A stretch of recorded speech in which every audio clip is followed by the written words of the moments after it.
Okay. Uh, Welcome to the second episode of Chopcast.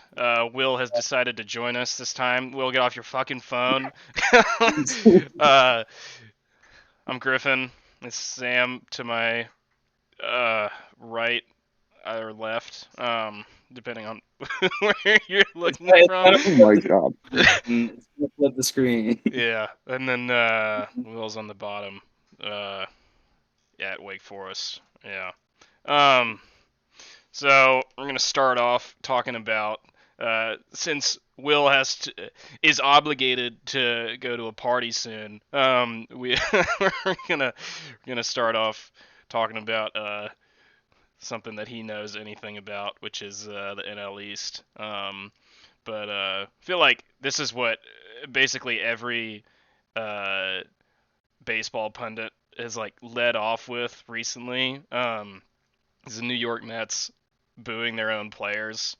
Um, I didn't know this was happening. Will told me about this before I saw it, and then like you said you sent me a text and it said like the Mets have hit a new low, and I was Yeah. just like, what they do this time? Opened up ESPN. Like first thing I saw is Baez booing his own fans. Yeah. Not even booing them, just like throwing his thumbs down. It was so strange. Yeah. It's so embarrassing, especially for a guy like him who's like going into free agency and apparently he's trying to get $200 million and he's doing that. This, like, how does that make any sense? Yeah. Um, If there's a fan it base to just like not attack too, it's the Mets. They've already been through so much fucking shit. yeah. Um, like the Pete Alonso interview is already bad enough, where he was like, "Smile, you get to watch baseball." Like, Yeah, like don't worry, guys, we got it under control. And then they proceed to have like the worst slide ever in August. Like, yeah, what do you expect? they went 2-12 or 2-11 against the Giants and the Dodgers, and the funniest thing was that 6 of those games were decided by 1 run. Mm. But yeah, I said this from the beginning. Like once I saw that the Mets traded for Javi, like him Mm. and Lindor on the same team is just like cancer. And they're kind of showing that now. I know it was him and Lindor and Pilar. I was kind of upset to see Pilar doing it because Mm. he seems really nice. He handled the Jacob Webb like bean to the face Mm. pretty well, but Mm. apparently his statement was like, uh, "Oh, we're just having some fun with it," or like it was more. That's kind of like what I would have assumed is that he didn't really know exactly what Baez and Lindor were doing. Um, it looked like Jonathan VR apparently like did a thumbs up, so at least he's like not on board with stuff. But There was I'm pretty sure there was a picture like trending on Twitter today where Lindor was signing baseballs or whatever, and fans were trying to get him to thumbs up the entire time. It's just total mess. Good Lord. I'll be honest. I kind of like Lindor. I don't like Baez. I never liked Javi. In fact, like my brother, he's a big Mets fan. I was clowning him from the start with Javi, but to see Lindor doing it, kind of a bummer. yeah, like when I started getting into baseball, like I kind of liked Lindor, but I just always felt like, and I clearly I don't know this for sure or whatever, but I feel like this is kind of a little more resembling what I've felt. But his whole like being super nice and his big smile thing, it just seems really fake to me. It really seems like he's just trying to Mm. control every aspect of the team. And then you Mm. like look at how much, like apparently he was putting a lot of pressure on the GM to trade for Javi, so much so that they fucking gave up Pete Crow Armstrong, their fifth best prospect, who they drafted last year and is already fifth in Mm. their system. Um, like they got fleeced in that trade. Javi as a rental, who you're hoping is going to sign on as a free agent, and is now booing his own fans because he feels disrespected. At this point, do you think he does? I don't know if I like don't know. Yeah, I don't. obviously depending on how it goes, but I don't know. It doesn't sound like that'll be a good sell Mm, um, to the fans of New York. I do think it'll be interesting to see what they do this winter, just because I mean Cohen's pretty out there, Mm. especially with Twitter and everything. Mm. And now it seems like they have so many big personalities in there. I mean, they've been a gold mine of entertainment all year. So, to your point about Steve Cohen, I saw this on Twitter when someone said that Steve Cohen is like the Mark Cuban of baseball, and like that's so true. Like, he's just so free. Like he's willing to speak his mind, and like he watched all the games. I saw him tweet the other day that he was like, "Oh, I missed when the biggest controversy was like the black jerseys because the Mets have those like black jerseys they wear." It's like, yeah. man, yeah. So Well, what you were saying about how much fantastic content the Mets have provided this year and basically every year since they've been incepted. John Boy was saying like, just like it kept surprising me like how much more the Mets can be the Mets, and it just every single day it seems like they have something new. Um, mm, like if I if they didn't make if Javi like didn't have that post game interview and said all that shit, like you could just do like the whole thumbs down thing. Is like, oh, it's a celebration. Like mm. it's like, but he was like, no, the fans are out of line. They need to respect us. So like if they're gonna boo us in the bad times, then we're gonna boo them in the good times. It's like that's not. It made absolutely no sense. It was incoherent. It was literally incoherent. Yeah, Are they playing today? I have no idea. the Mets. I mean, yeah, because he's going to get torn apart. That his first at bat is going to be pretty much watch TV. I mean, that's going to be exciting to see. I I don't think they're playing today. Yeah, Phillies are. They're Okay. up 7-4 on the Nats. Yeah. Nats dumpster fire. Um, yeah. Um.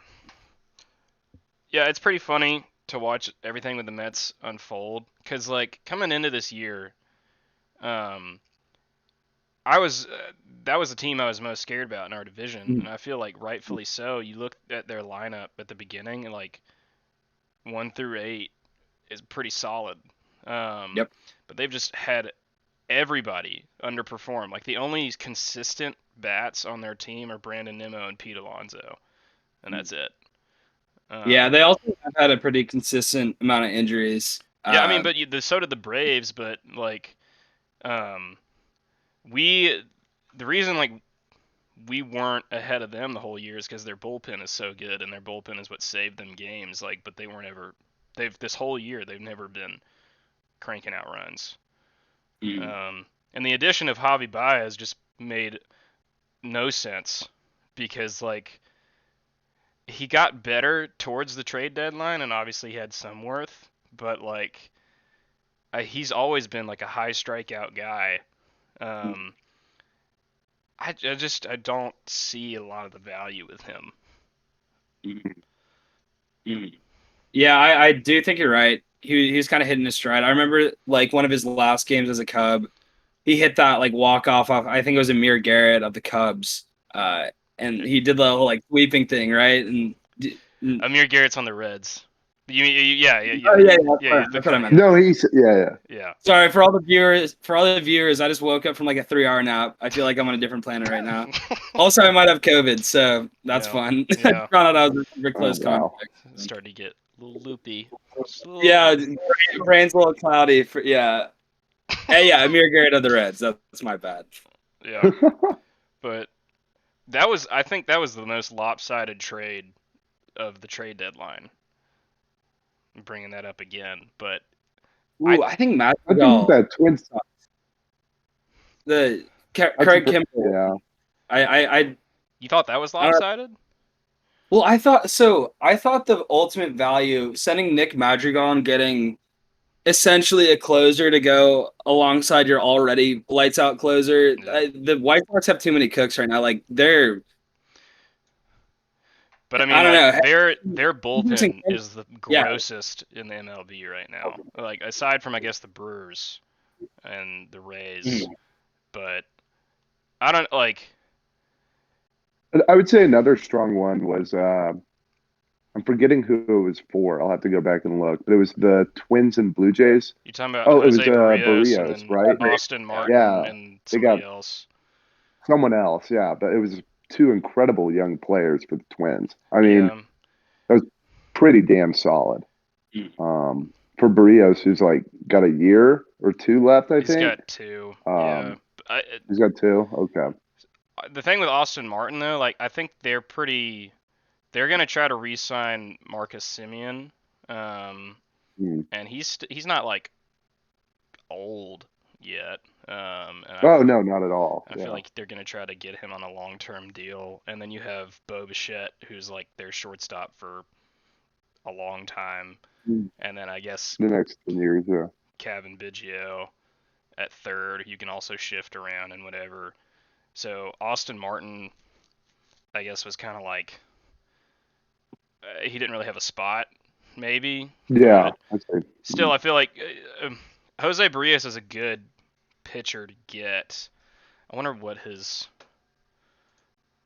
ERA has been since he's been with the Blue Jays.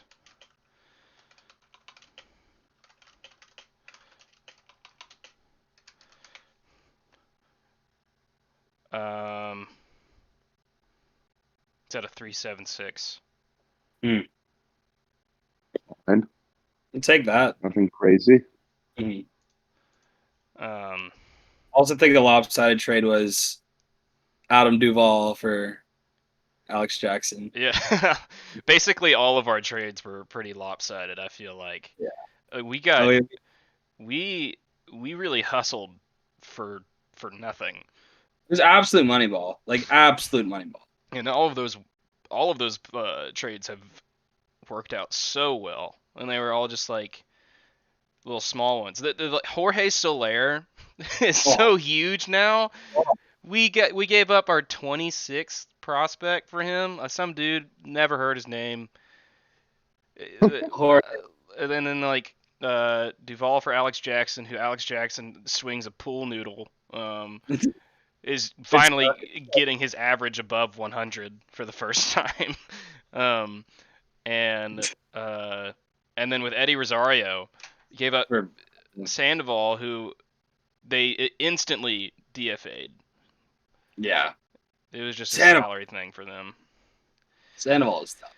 That was a turning point, man. I'm telling you, like the Panda Hugs are great, but he just wasn't providing value. But anyways, the Mets are shitty. They're stupid. Anywhere, please. Are we moving on to that yet? Yeah, I just close out the Mets. They're a freaking clown show. It's pretty funny to watch. I knew this whole season. I was just like, I know that they're not going to close out the division. If they do, it's just going to be because like both the Braves and the Phillies absolutely collapse, and that's the only reason. But yeah, I think they're gonna have to take a long, hard look in the mirror at the end of this year, just like every other year, but especially at the end of this year, especially when looking at Javier Baez and Conforto, because I mean Javi's. I don't like Javi at all. I'll be up front, and then Conforto. I mean, he's pretty damn good, but I mean, he's been awful this year. At least from last I checked. I don't know. I think they definitely have plenty of money for it, but it's just like, do you want to lock yourself, pay those guys? I don't know. Yeah, I think Conforto really needs a change of scenery, because he's a fantastic player. But and another quick note, I saw this video that John Boy posted today, just ripping into the Mets even more, and like they're close friends with Peter Moylan, so like they know stuff about the Braves and whatever. And it was this video of Adeiny Echeverria, I think last year, who either hit a walk-off or just was the player of the game, whatever. And so like he doesn't speak very good English, so he's talking to the translator. The question was just like from Kelsey Winger. It was like, how's this changes in your career come? Or it was the first year he came, so it was 2019 when we claimed him off waivers from the Mets.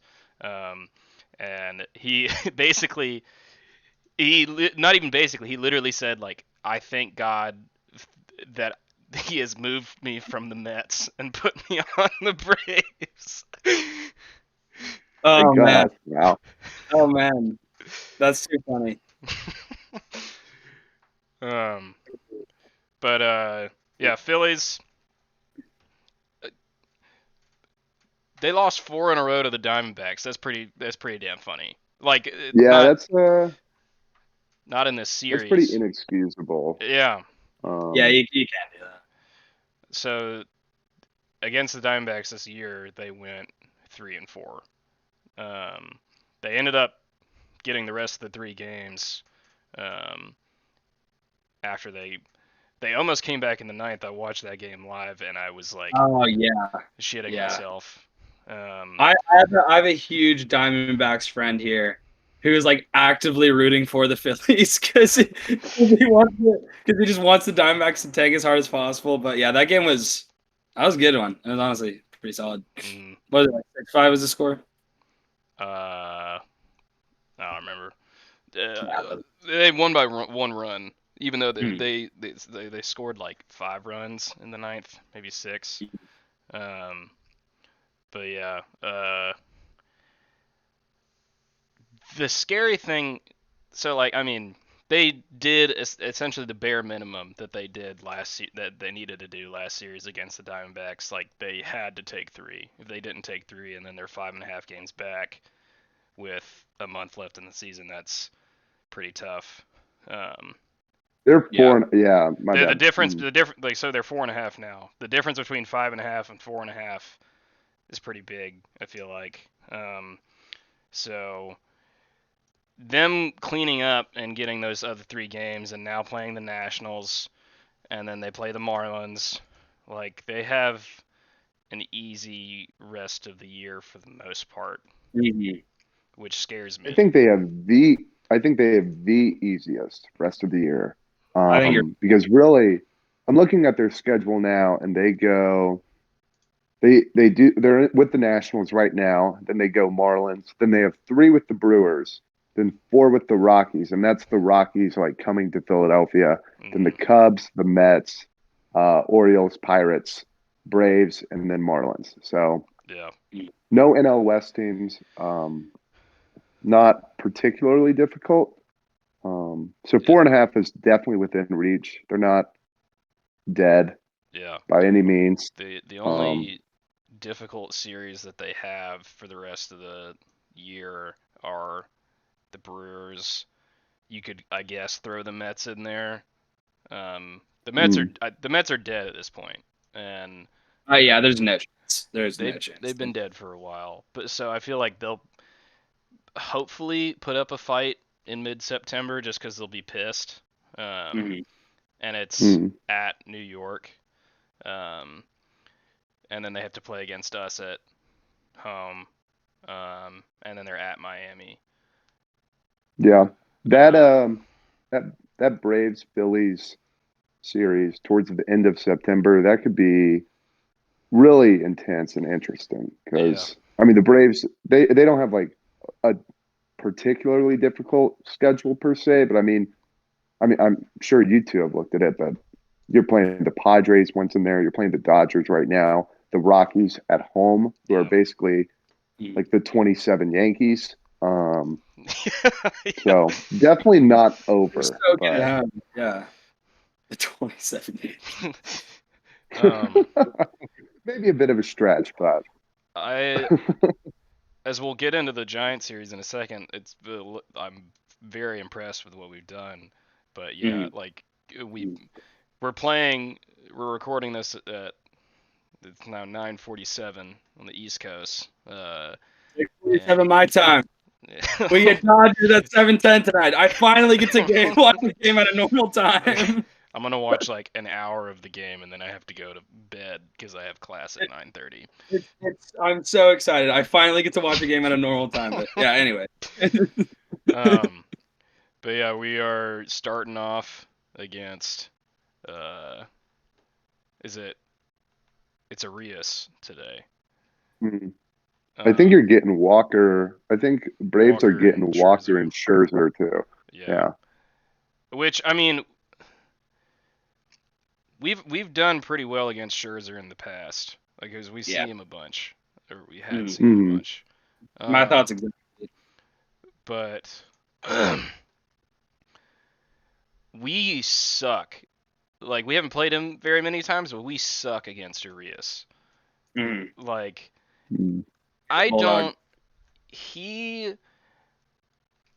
I really don't understand like how he's a good pitcher. He puts up really good results, but it just like the way he pitches, I don't feel like he pitches that fast.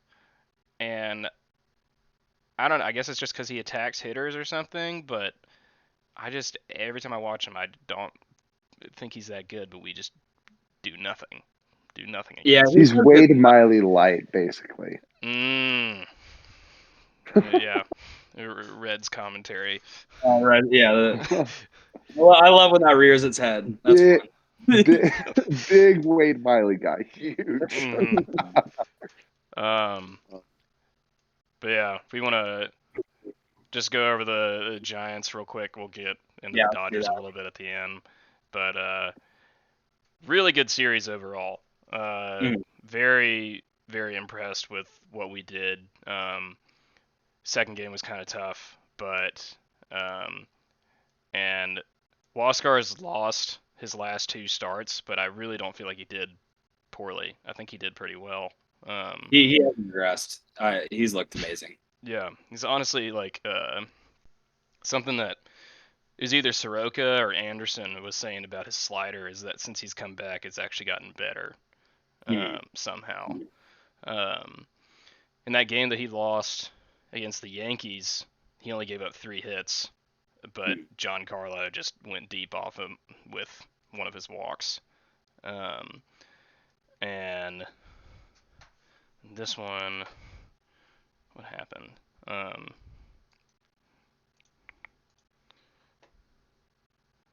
He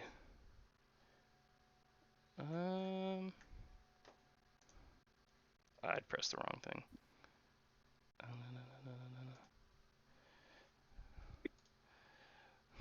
Somebody say something. I'm fucking this up. I can't. Oh no, you're chilling. I was just looking through the. So I will say the first game really seemed like one we were gonna lose. Like Buster homering in the first inning. Which that was bullshit. Like that was the wind picking that ball up. It carried out of there. Fried looked shocked when I was shocked too, and I like it just looked like a routine fly ball and just kept traveling. Yeah. The Chip Carey special. Actually no, the antithesis of the Chip Carey special where he hypes up a can of corn. Yeah, dude, he can't be this. Go ahead. Well, I was just gonna say Chip Carey. This was one of his better series. I feel like he made a lemon pepper joke.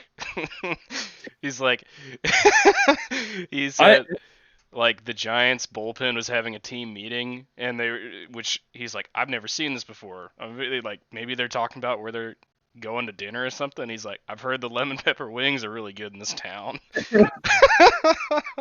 That's hilarious. Him and Jeff have had good commentary recently. Did y'all hear there was some game they were talking about how Jeff had like eaten a bunch of donuts before a game and then a pitcher he had like sub in or something. I've liked seeing them get a little more comfortable in the booth. Yeah, he drank like it was like a half a gallon of milk and like 12 donuts or something. Real fine numbers out there. And then someone got injured, had to go in the game, and then he was just throwing up in the dugout. My like the series that are best announced are when Chip and Jeff are there. I hate Tom Glavine announcing. He sucks to me. Yeah, not He's a huge just fan. so pessimistic, or not even. It's not even.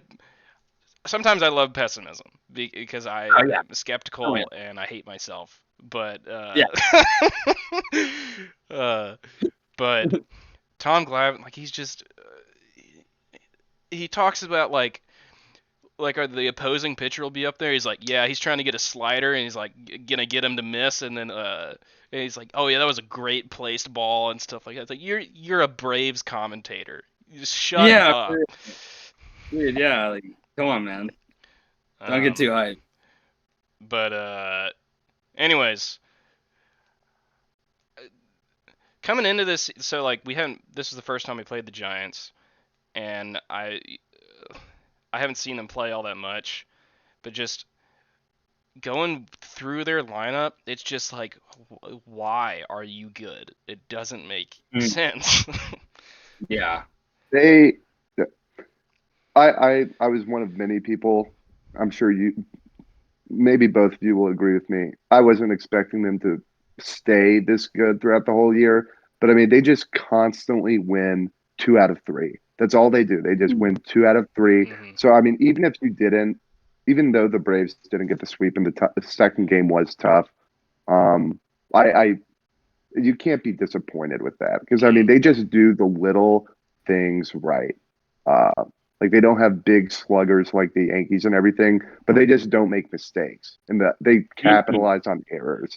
Um, yeah, they're very fucking good. Yeah. They're so good. They have the most the thing that bewildered me is they have the most home runs in the MLB, and the person who has the most home runs on their team is Yastrzemski with 20. Yeah. Yeah, that stat is crazy.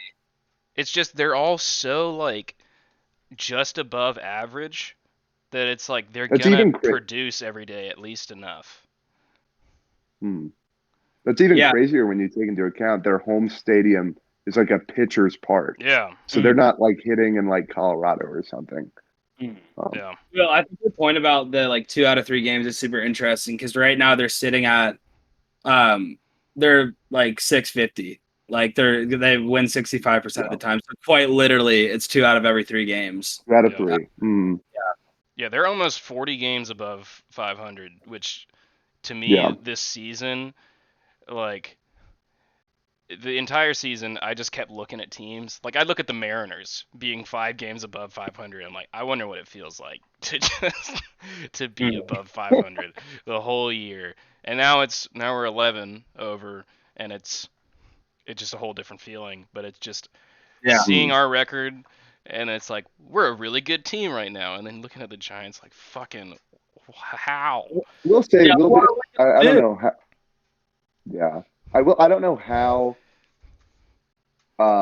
strong this how credible this is, but I've heard from friends who are Giants fans that they struggle against top tier pitchers, so Bueller, people like that. But then they never lose to the number 3. They never lose to those guys. So it'll be interesting to see how that plays in October. Yeah. When you're only seeing the 1s and 2s. Yeah. Especially if they maybe end a up, bit hopeful. So yeah. Especially if they end up in the wild card. I feel like if they end up in the wild card, I really think that they're gonna get put out. If they get faced with somebody who's really hot coming in, like a ace coming in, which I guess in this case would either be would it be Castillo for the Reds at this point, or it'd be Castillo. okay. It'd be Castillo. And then who would even I the guess Padres? Snell for the Padres. I guess he's been bad, but he's been really good recently. He went the deepest that he's ever gone that's in a fair. game. Yeah, Went 7.2. And I hate I hate that the Cardinals are just anywhere even near contention for the wild card spot. They've lost Flaherty. Really? Again? So I think he's out for the rest of the year. Wow. Okay, well so maybe they're toast. Wainwright on the mound or something. Yeah, which I mean Wainwright's kind of still disgusting. Yeah. I'd rather have Wainwright than Flaherty. I'd rather be going up against him. I guess. Flaherty, that name gives me nightmare. The NLDS Game 5 just. Well, I mean, it didn't even matter that he was pitching. Yeah, it wasn't even him. It was just he was the starter. Like he didn't. So I just immediate association. Mike Volkanovich decided to have psychological problems again. Yeah, Real just a hard. career dead in like the worst way. Gosh. Pain, bro, pain. I still think that was the worst thing in Atlanta sports history. Even worse than the Falcons game. Because it was just like, the Falcons game, it's like, okay, it's Tom Brady. Dan Quinn sucks as a head coach. Things, click. But like with this, it was just like, Like, wow, okay, this is all we get. Yeah. it's like, you get, like, there were just the thought of, like, I remember that day. It lives in infamy. It was like Braves 9/11. I went to class and I like passed by some dude who I went on a UGA trip thing with, and he was wearing a Braves jersey, and he was running to some car, and I was like, "You going to the game?" He's like, "Hell yeah, man!" I was like, "It's awesome." And, Oh no! and Like an 11 run first inning or 10. I know he's double digits. 11. And I remember being jealous. And just thinking about like how many hundreds of thousands of dollars were spent by people to go just like sit there and just be like just fucking, and it's just, it doesn't even matter how good your lineup is, which theirs isn't. The Cardinals were not a good team. They just work their fucking blood magic, show up to the playoffs every year, and then beat the team that they shouldn't, and keep going or whatever. That's so true. The Cardinals, I feel like every time they go to the World Series, they're a wild card. Yeah. Like, straight up. But that was just, it doesn't even matter how good your lineup is. But then we outdid ourselves last year when Kyle Wright was like, I'm a bad pitcher. I want everyone to know that I suck. And then Grant Dayton said, I want everyone to know I'm a bad pitcher. He's like, he's sweeping like across the plate pitch 90% of the time. Oh. He's just like telling the batters like, curveball. I'm going curveball right now. It's middle zone. Just hit it. But Giants anyway. Yeah, we got to bring it back. Gosh. It's like one after the other. You're getting a decent at bat with somebody. And it's almost like they've almost turned into like the Rays with like how much they can move their lineup around. Right. Like Yastrzemski, I feel like Yastrzemski is their most talented player overall. Like, he's not their best this year, but like he literally in game 2 he hit second. In game 1, I think he hit 6th, and in game 3 he hit 8th. Yeah, I was gonna say I went to a Dodgers game a few weeks ago against the Giants, and he bat third in that game. I remember pretty distinctly. So to see him all over the place, it's really interesting. It's all of them. Like, I don't know how. That's got to be a big part of it. The fact that everybody's at least average, and or just above average. Like, they don't have any. They really don't have any superstar players. Like, they have people that are performing at superstar levels, like Brandon Crawford. But Brandon Crawford, the last like 4 years, has been brutally average to subpar. And in game 2, it looks like he was hitting. Or no, this is looking at something else. Game 2, where is he hitting? But he hits like anywhere between 3 and 5, and it's just weird that they don't. I guess the Rays do that too, like where they don't have like a real third hitter or whatever. But yeah, it's just quality at bat, after another, and then just their rotation I doesn't mean, make any Chris sense. Bryant is perfect for that team. I forgot about I Chris mean, Bryant. he's just. I've always been a big fan of his because he's so versatile. I mean, he can play pretty much anywhere. I think he started at left field for half the year. He's traditionally He a third started at baseman. almost every position, I think. Yeah. Yeah, no, Totally. he's phenomenal. Um, it'll.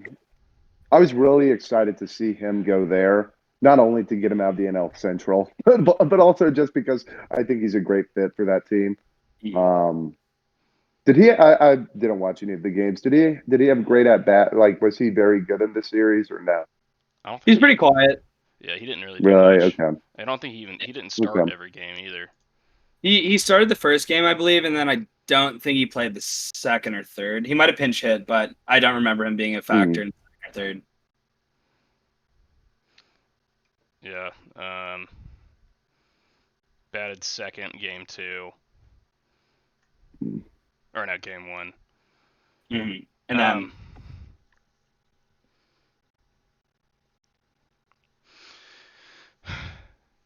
game 1 also gave us a Will Smith solo shot. Always fun. He I saw a comment. The Braves Instagram, just like a replay of Jock's catch, which was ridiculous. Did not think he was coming down to that ball. Which his fielding abilities really surprised me. I didn't think he was as good of a fielder as he's been. But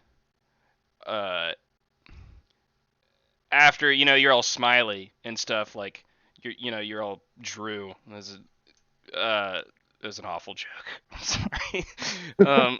Shut up.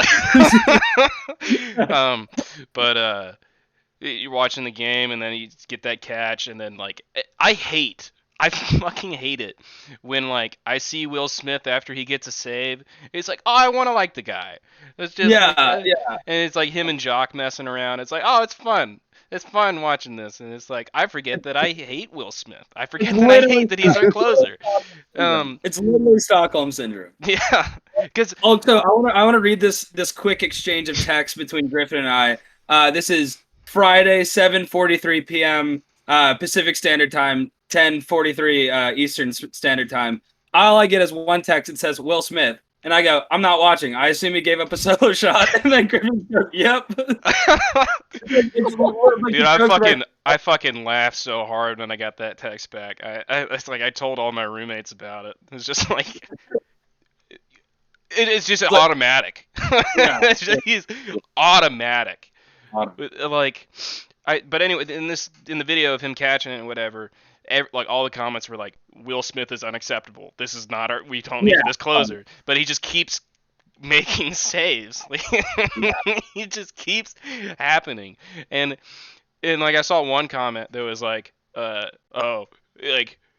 y'all are all hating on one of the best closers in baseball right now. I was like, shut the fuck up. He's not. Yeah. He's a con man. He literally is. He's a heart attack. He simply does not pass the eye test. I don't care how many saves he has. I feel like I've been clenching half the time he gets on the mound, man. I can't remember this exactly, but I think since the All-Star game, he has a 6.7 ERA. Oh my good. And I don't think he's blown a save, which is stupid. Yeah. You can't it doesn't. I could go out there and just. We're not doing it. Okay, no, I'm just saying. I could go out there, or just Josh Tomlin could go out there, throw him some batting practice, and launch a home run. I think fans would have more fun watching you make a fool out of yourself. So maybe that is worth something to watch you. I think people would pay good money to see me save. That's all I'm saying. But it just, why not try Richard Rodriguez some? Why not try Matzek? Since the All-Star break has had a .67 ERA. Just won't let people score. He's amazing. He's so good. Normally, I'd say Chris Martin has been our best reliever on the team, but he's been kind of average to not as good lately. And then Minter's really stepped it up recently, and he's got like closing potential. And then technically Luke Jackson has closing potential, and he hasn't been his normal Luke Jackson self this year because he's actually been good. I was gonna say, what do you mean by that? That could go on with points. But even guys like I saw Tukey closed out one of the game. I think the last game. I mean, it was 9-0. There are a lot of options. There really are. And the only reason that Will Smith, there's two reasons why Will Smith is there, and I think that's because Snitker wants like a defined closer role, which I think is good for a team to have, but when you're pitching as shitty as he is, it's just stupid. And because we're paying him so much fucking money. Yeah. I think 15 million a year, between 12 and 15 million a year. 13.3 Will Smith per year. Yeah. If we end up being in the postseason, or if not, it'll make it even funnier if not, but just before the postseason starts, I'm planning on posting some videos of me slightly more than buzzed, talking about how much I hate Will Smith after NLCS Game 5, when we should have advanced to the World Series, but Snitker's like, let me give Will Smith a chance, and then laid up some fucking meatballs, opened up his spaghetti shop. Meatballs. But anyway, I think we should move on to games 2 and 3. Yeah, other than talking Soler. Yeah. The fucking cock rocket out to left field. I love him. He's been so fun to watch. He's just a man, bro. Like that, but like all of his home runs just are absolute missiles, like no doubters. Yeah, I really, really hope that we're able to re-sign him. I don't really feel like it's gonna be very expensive either, because I mean, since he got with us, he has like a 380 average, and all the rest of the year he was batting 170, and he is now up to 208, or he's 209, almost to 210. And I wonder if like teams that don't know much about us, when they face us and look at our lineup, it's like, why do you have someone who's hitting 209 in the second spot, and he just keeps producing? It's like he has an RBI every game. Yeah, I also think the first half of the season kind of weighed his stats down. Oh yeah, for sure. Yeah. That was one of the more impressive moves. I think that honestly was the most impressive overall by Alex Anthopoulos, because it was just so out of the blue. When it happened, when the news was released or whatever, it could have happened like weeks before or whatever, and they just released it, like made the deal at the deadline or whatever. Right. And it was like 30 minutes after the deadline technically closed. But I remember specifically, to paint a picture, I was sitting on the toilet. And just looking at Braves Reddit, kept refreshing and whatever. Yep. And then it's like, nothing's happening. And then, went downstairs and had an MLB Network on, and then I just see Jorge Soler to the Braves, and this was before we got Richard Rodriguez. And I was just like, what? What the? That's me at that point too. It's like, why are we doing this and not getting a closer? Yeah, or just any reliever at all that has any worth. And I saw like the best comment I saw on the Braves Reddit was like, why get bullpen help when you can just launch 10 home runs a game? More fun. Yeah, but then Richard, I was like, has filled in the bullpen so well, and I feel like given a lot of confidence to the rest of the guys. But anyways, Soler hit that missile, and then did Ozzy have like just a? What happened right after that? I had to leave, I think. What about him? Or who got the next RBI? I think that was that put us Riley? up. We were down 4-3, and then that went 6-4, and then It was the Wilmer Flores home run off Will Smith to make it 6-5, and that was the final score. We were down So. 4-2, and then he Yeah. launched a Yeah, three-run home yeah. run, and then I saying, that- think Freeman walked, and then Austin Riley drove him in that inning. No, it was so Ozzy got the double to start it to put it to 4-3, and then Soler got the 3-run to make it 6-4. Okay. Yeah. But yeah, game 2, Waskar, I think, did really well, even though he lost again. I'm not worried about him. I feel like I don't even really think we played all that bad. Again, how many hits do we have?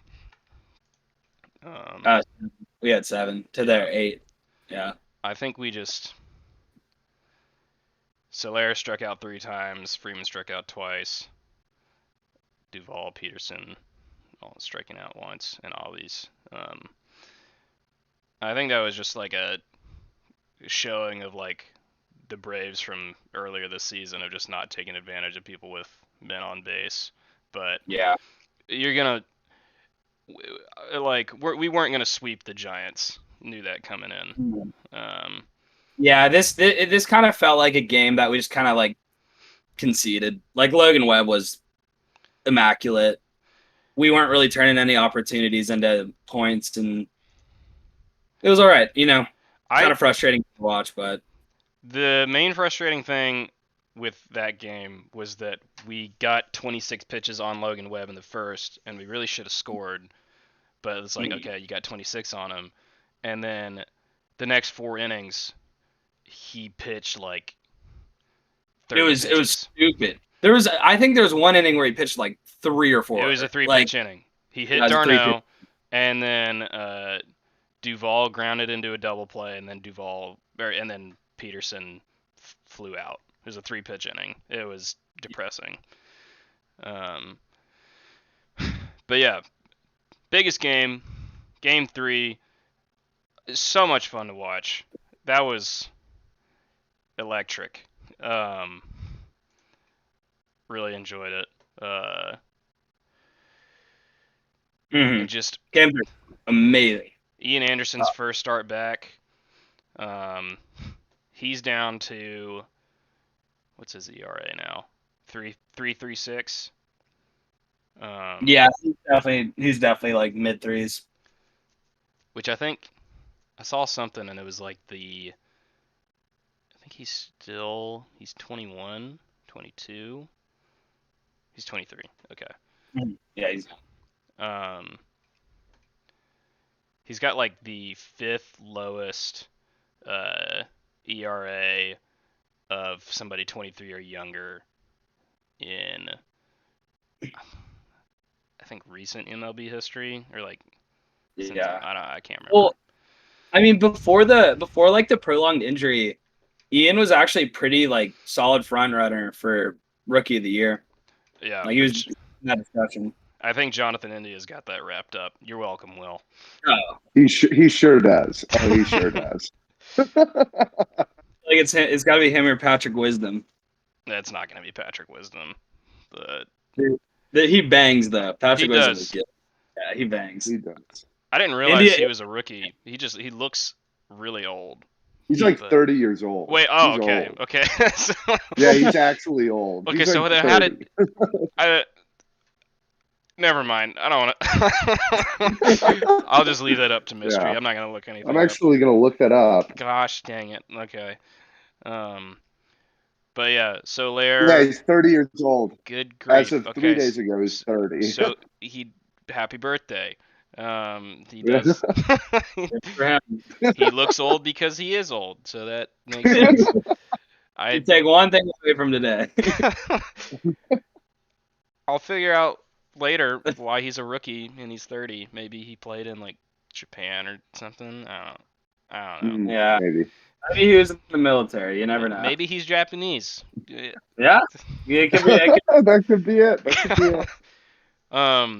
But so who all had home runs yesterday. It was Soler, baby. Soler, Riley, Ozzy, Duvall. No. No, I think it was Soler, Riley, Ozzy.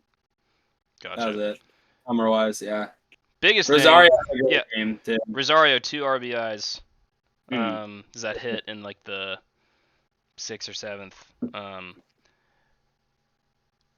Another person we literally got him, not literally, almost literally got him for nothing. Like someone who we were going to DFA, and they didn't even want. They were just trying to get rid of salary. I saw some comment, which I think is true for the most part, that Heredia shouldn't ever start for the rest of the season. No. I think maybe in like against somebody who's not very good, some pitcher or whatever, but yeah, I think the random off day here and there. I mean, yeah, but it should be Soler every day, and Rosario as he gets like just some more time. He's been hitting 8th or 7th, but that's just because he just got back. Should end up being every day, and then Duvall and Peterson just like platoon them. Yeah, it's not a bad problem to have. I like seeing Duvall and Jock pinch hitting recently has been just miles better than our like Camargo Abraham Almonte situation of like 2 months ago. So yeah, I that really sucks that we DFA'd Almonte. Like I knew that like we kind of had to. We could have waited for Rosario, but he's obviously Rosario's a much better player than Almonte. yeah, but just sucks. My main concern from this was the biggest shutout that the Giants faced this whole year, which I mean they've only lost 46 games, but the main concern I had was like vote is really coming down recently. And I mean like in terms of the playoffs, we don't like it's gonna be Darno every game, but it's just like he's not supplying anything with the bat anymore. He struck out 3 times last game. Yeah, he's looked much worse. And I think one of his better attributes, at least in the batter's box wise, he took a lot of like good walks. I mean, Vogt would have really good ABs, but now he's just looked like really rough. Yeah. Almost more like Kevin Smith levels. Yeah. When he came in, I think it was just the change of scenery type thing. Like he was hitting pretty well. I think he got up to like 220. But yeah, his OBP, and this is including the first part of the season where he was horrible. But it's only 286. But yeah, I guess honestly for the playoffs we might end up sending him down and calling up Contreras. I feel like we might call Contreras. So does the roster moves from 26 to 28 in September, right? Yeah. Mm-hmm. I wouldn't be surprised to see them just keep Vogt up and then call up Contreras because I mean it's never a bad idea to have 3 catchers because I mean Darno could break his hand again and then you have 1 catcher for the whole playoffs. Yeah. No, I don't think we're gonna so DFA him because we don't have like any other options, pretty much. Yeah. But yeah, I feel like that's what's gonna happen. So bringing up 2 people. I think what should happen is you bring back Santana, and we need a DFA Josh Tomlin. The fact that he wasn't the one that was optioned to AAA, that made no sense to me. It's so weird. Like I don't it's got to be like a Snitker, like romanticizing a pitcher type guy, like type of Will Smith move, but yeah, Santana has movement and like there's I don't know. Tomlin just eats innings. Like he's And like a losing pitcher. he He's doesn't a even eat losing innings anymore. He can't like get through innings because he just Yeah. serves up batting practice. Like Marlins game where we were up by 6 and he let up like 4 runs in the ninth. It's like, what are you doing? It was man? more than that. I think like we were up. It was like 12-3, and we won by 1 run. It was 12-3 in the 8th or something. Yeah. I love Josh Tomlin. He seems like a really good guy. Apparently, like Terry Francona said that to like the manager of the Indians, or the newly named Guardians. Guardians. He said that Josh Tomlin was his favorite player ever, which is insane. There's also that story. I don't know if y'all remember this, but this must have been like a month ago. Basically, he was in like a Dick's Sporting Goods and overheard like a kid talking about baseball. And it's basically bought him like a new glove and like a new bat and like signed it or something.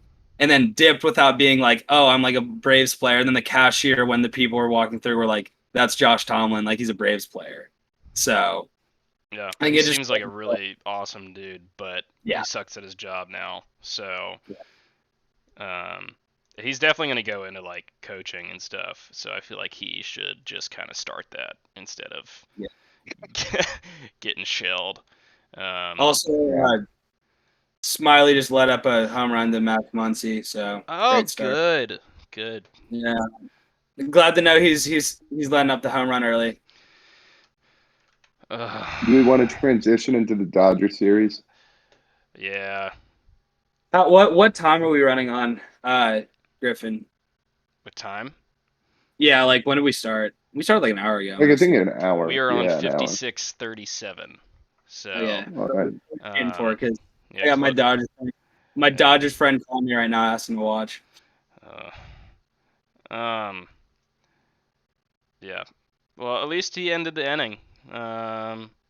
Smiley's gonna give up a home run or 2 a game. Everybody knows that. As long as they're solo shots, it's fine. But yeah, Smiley. I think he should end up. I don't know, like if it's him or Tukey that needs to go to the bullpen. We're running on a 6-man rotation right now, and the Tukey thing that when we put him in the 9-0 game in the 9th yesterday was, I guess, just to like keep him warm. But Smiley, I mean, there was a stretch where he was doing really well. He's not bad overall. There's been stretches where he was awful, but the typical thing for him is like he can't really go very long.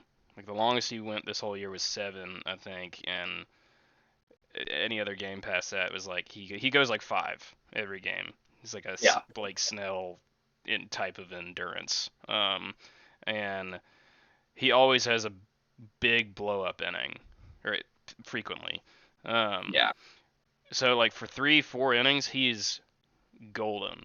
And you figured like in a game where you're up like 4 runs or something, and you have maybe Ian Anderson go out and he's pitching really well, but he's just pitching way too many, like way too high in the pitch count. Gets to like 80 or 90 up until the 5th.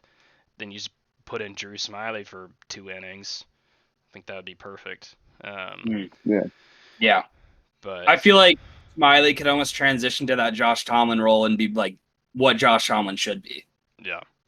He's going to be in the bullpen for if we get into the postseason, regardless. But we might as well maybe kind of start trying to train him for that. But yeah, I don't honestly. If we're winning 2 of these games, I don't think it's going to be tonight because we suck against Urias. Buehler is like top 3 for Cy Young this year, and Scherzer is Scherzer. I feel like we're going to do pretty well against Scherzer.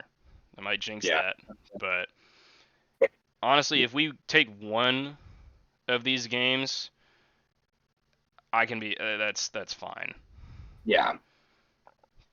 This is I mean, I'm sure you all know, but this is a pretty big 7-game stretch because I mean we've talked about it earlier, but you go from the Dodgers to the Rockies at home. Mm-hmm. Meanwhile, the Phillies are playing the Nationals, and then they have 3 with the Marlins.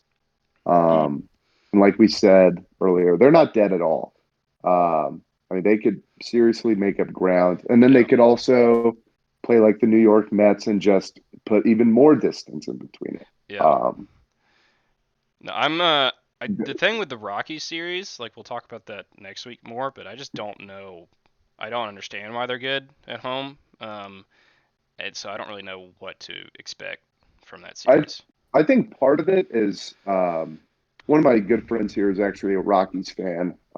Tough existence. Yeah, brittle. But but what he said, what he's heard from like what Rocky players have said, they have to like adjust from going from cores to out of cores. So that's why you see like players like Story struggle away, and then like at home he's extremely comfortable, and then like teams from Atlanta and LA, they have to adjust the cores. So they're like changing approaches and stuff, which I guess makes sense. That's really the only logical explanation for why they're so good. I don't know. But hopefully it won't be too difficult. We got Morton game 2, who's been on fire recently, and then Fried, who's also been on fire. He's had a sub-2 ERA in his last 7 starts. Morton's been pretty dominant all year. Just got to get fired up. I don't know. Got to score with people on base. Bullpen's been doing pretty well recently. Just keep it up. Yeah. Never have Will Smith on the field. There's another strategy. Yeah. But yeah, we're past the hour mark, and I have not had dinner, and it is. I was gonna say I need to eat too. It's 10:30. My stomach hurts, and I technically have to read 110 pages for class tomorrow. Oh yeah. I'm not gonna do that. I'm gonna take my chances. I might get. That's the thing about college is like each year you learn how to work a little smarter and how to work a little less harder. Continue to bullshit. Yeah. But not looking forward to doing that. Do you have a midterm tomorrow? No. I just remember that class this summer where.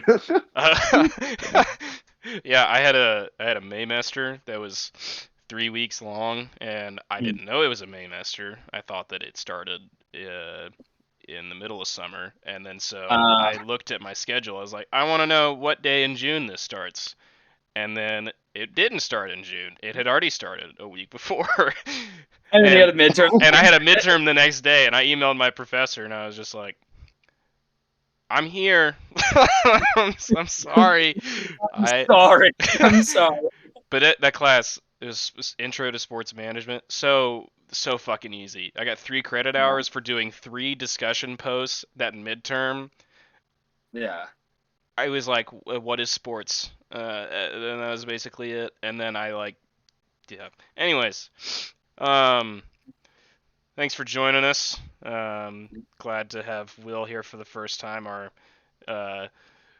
sub-host / NL East correspondent. Are you saying I'm less than you? Oh my god. Well, you're not a Braves fan, and you're on a Braves pod. That's fair. That's fair. But yeah, we'll close out.